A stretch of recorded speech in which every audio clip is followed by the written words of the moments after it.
Thank you so much. Hello, everyone. Hello to all the girls in this lovely symposium. We're gathered here today to discuss the update of the Girl Online. It's always a pleasure to discuss that, and I'm not going to bother you with theory, because for me it's a bit boring sometimes, and I feel other girlies in this panel are doing a much greater job than me, either writing theory about the girl or critically examining theory about her. It is interesting how we're discussing the update of the girl. I feel like I'm finally part of a convention similar to what the Apple does when they want to announce the latest operating software for their devices. Although ours is far more cool, less capitalistic, and for sure without failed promises of failed futures. We dare to trim in pink and in a bold way, not in a pale one. Updating the girl means that there is a girl OS, like Jennifer said, we connected like witches. Although this OS is open source, you start with the base and you build yourself up along with other girlies you meet on your way. Your body's your hardware. You can also tweak it alone or with help, but more on that later. It seems fit for myself during this lecture performance that I introduce in an experiential way my hardware and software of the Girl OS. Hardware is showcased right in front of you as we speak, and you can bet it is expensive. But what about the software? Okay, sure, I think I confused you. Let's discuss that and everything, basically, in a rational, logical, and visually pleasing way, since this is not a yapping and tarot reading session with the girlies. Or is it? So, in a Steve Jobby and YouTube tech enthusiast type of way, I present you my history of updates as a girl. Oh, everything? Okay. Cool. So,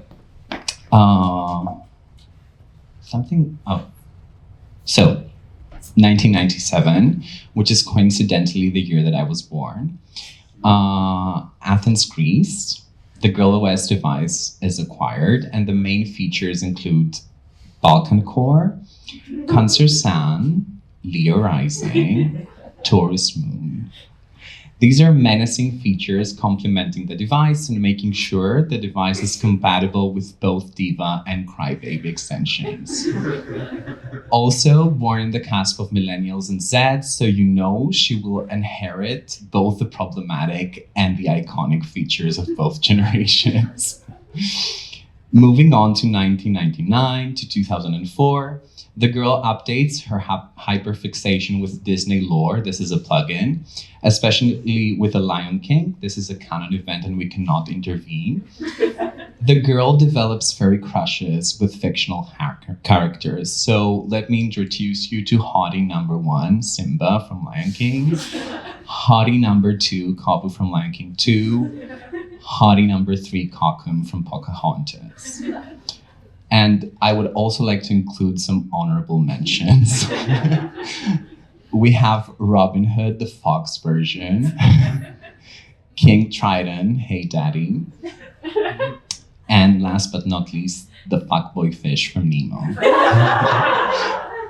Here we have also a first fascination with other devices. We have the almost ecstatic feeling of smelling a VHS and the erotic feeling of touching the TV static and immersing yourself into the void. Fascination with the static also helps with bugs created from the religious environment in which the girl device and OS has been placed. Moving forward to 2004, the girl gets infrared connection and now has the escapism and the fantasy plugin. This got unlocked by both fantasy and sci-fi books like His Dark Materials and Narnia. The religious themes are always there, but it is also unlocked through interaction with other devices, human and non-human. So we have Quirky Friends, the Nintendo DS, Windows Live MSN, and MySpace. Nintendogs are also a canon event. I don't know if you ever walked your virtual dog during sunrise. It feels purposeful and kind of sublime. It's like watching the sun coming up early on a rave. So, Another canon event, Titanic. This is a crucial chapter for many girls, and many were fascinated with the love story and whether or not Jack could fit on the broken wardrobe. The girl, though, was engaged with the ship and how she came to be a wreck because she recognized the girl within her. 2005 to 2007, the girl gets an update where her obsession with the black box and the static grows bigger. Now she's obsessed with teenage Argentinian telenovelas and their shitty Greek dub.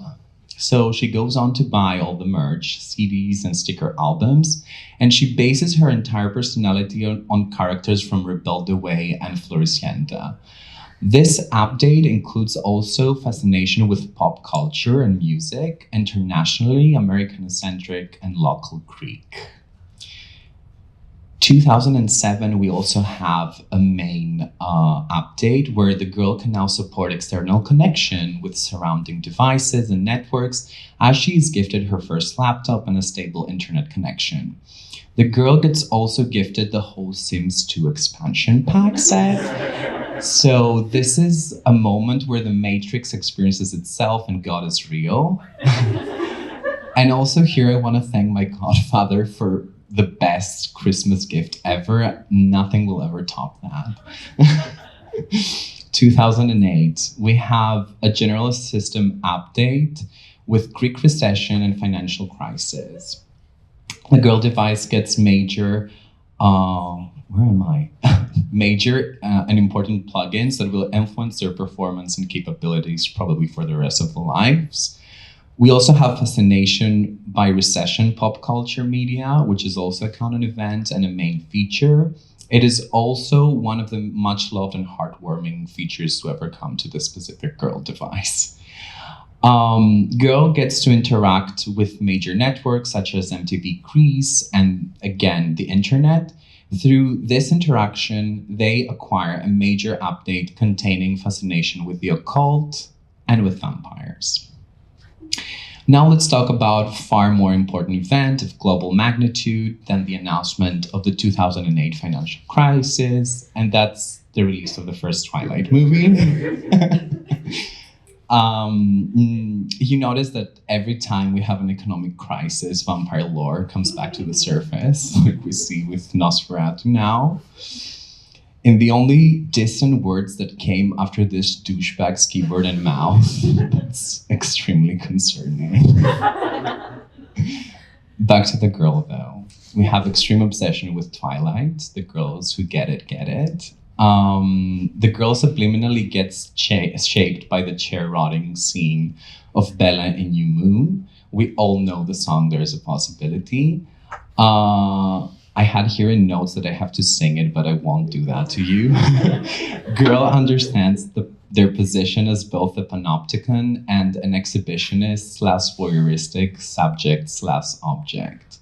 And here I have a quick side note for the Twihard fans that I know are in this audience. In my opinion, this is also the moment where Bella becomes a vampire, not in Breaking Dawn, the last movie. And that's because of her yearning. But we can discuss that later with drinks.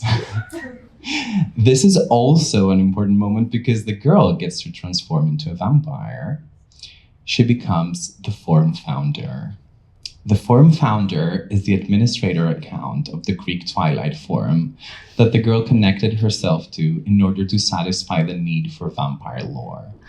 They girl bossed themselves into this position by strategically becoming one of the main administrators of said Twilight Internet Forum. The girl proceeded in kicking out all the rest of the administrators, successfully becoming the main one. Fun times. She patrolled the forum and feasted on the digital blood of newbies, kicking them all out as well. The girl, in a solitary yet successful act, proved her loyalty as a fan. She came victorious. The Forum Founder plugin that was cleverly crafted and generated can still be accessed today, in case you're wondering why I am an unhinged menace. 2009 to 2013. Here we have the deeply traumatizing year, both for the girl device and the girl OS. The girl starts to interact with villainous networks online and offline. Hardware and software get violated multiple times. This was, is, and will affect the performance of the girl in many stages of their device's life. The girl acquires broader access to networks through apps and through companion devices. Facebook acquires tons of her valuable data while the girl is whimsically farming her farm on Farmville. And by finding answers to deep philosophical questions, such as answer quiz to find out what type of mystical creature you are. The girl gets violated by other hardwares and softwares at the school OS, gets violated and hacked by curatorial OS and hardwares online and offline. This intensifies through interaction with apps like Facebook Messenger and Kik. And I know that Kik needed to be cancelled back then, basically, because the amount of girlies, queers, and gays that got groomed there, yikes. And let's not even talk and start with the ask.fm website and the disgusting and deeply harmful anonymous questions posted by many people's classmates there, because this lecture performance is going to be long. 2014 to 2019. Here we have minor updates and bug fixes. We have an update for further obsession with other devices and technology media. We have an update where the girl can explore the intersection of art and technology. We also have a small pick-me bug and virus that gets quickly fixed reading feminist and queer manuals. The latter creates a bug with further obsession with queer and feminist philosophy, and it's not going to be resolved during the device's life. 2020, 2021, we have Plaguegate. There is no information disclosed by the girl's parent company. This chapter of software update deserves a lecture performance of its own, countless hours in therapy, and also countless yapping session with the girlies. So let's move on to the hot stuff. 2022 to 2023, something magical happens during that time. An important update gets released where the girl theory emerges and rises like a phoenix. An influx of information gets fed to the girl device. Through connections happening to the internet cables at the bottom of the ocean, the girl experiences early connection with other girl devices. Pink pearls, girl memes, kawaioku, everyone online is a girl, the gore layer, a matriarchal utopia, the question of scale, mimetic mutations. Where am I? Who am I? Who are we? Here we are. 2024, 2025, and eternity. As we approach the end of this lecture performance, we can currently approach the eternal twilight of a brat summer, a eusexual autumn, a perverse winter, and the unknown spring that is yet to come. Bear with me as I make another religious reference, but my Orthodox Christian guilt won't be relieved anytime soon. So, 2024 seemed to be our last supper, or to be more precise, our last girl dinner. We were graced with green, and more specifically brat and wicked green. This led us to consume yet another neon green substance, and be sure I will tell you what emerges from our cyborg spines. The girl is yearning for connection. They know and they can sense that other girls are yearning for this connection too. Like witches, they communicate with each other telepathetically. Amidst the chaos going on in the world, girls seek to unite, to follow the magic, to dive deep into the unknown, to be raptured by a long-awaited reenchantment. You know her? Of course you know her. During the end of the movie, which is set in 2025, all the OSs unite and get released to a higher dimension, to eternity. At least that's how I interpreted it. The year is 2025. The girls are slowly gathering. We are here. We emerge from our ashes, a procedure we know and trust so well. We are unpunishable, yet at the same time, we're all punished by love. We are free. Thank you.